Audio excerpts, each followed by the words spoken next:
Well, it is just an extension of the diary. And there is a wonderful book called The Assassin's Cloak, which takes diary entries from all centuries and arranges them according to day of the year. So you can turn to January the 1st, and there will be an entry from Lord Byron, and there will be one from somebody during World War II, and there will be one from Brian Eno, and then on January the 2nd there will be somebody else. But people used to perform their lives this way to themselves in their diaries and also through letters to other people. So for me, anything that happens in social media is an extension of stuff we were already doing in some other way. So it's all human communication, and the form that most closely resembles the tweet is the telegram of old, which also was limited because you paid by the letter, and short communications very rapidly sent. So all of these things, the postal service, etc., they're all improvements, if you like, or modernizations of things that already existed earlier in some other form.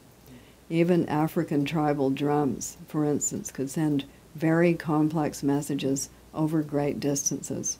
They were very rapid, they were very well worked out, and communications could just go like wildfire using that medium of communication.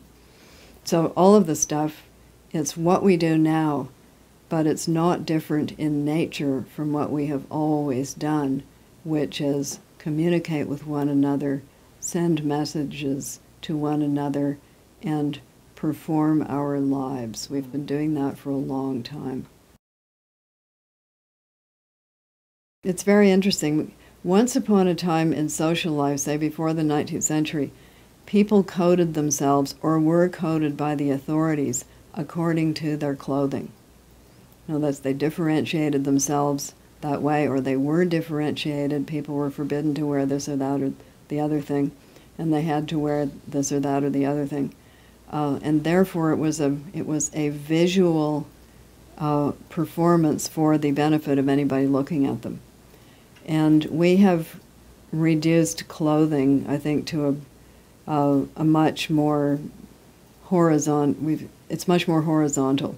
You can't tell by looking at somebody what level of society they come from unless it's really at the bottom or really at the top.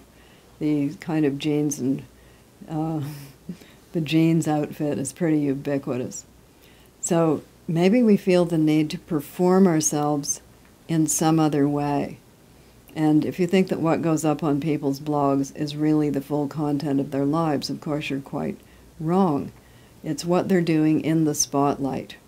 It's their turn in the spotlight. They can shine it on themselves. They can go in there and sort of dance about and create a persona for themselves. But of course it's not the whole story.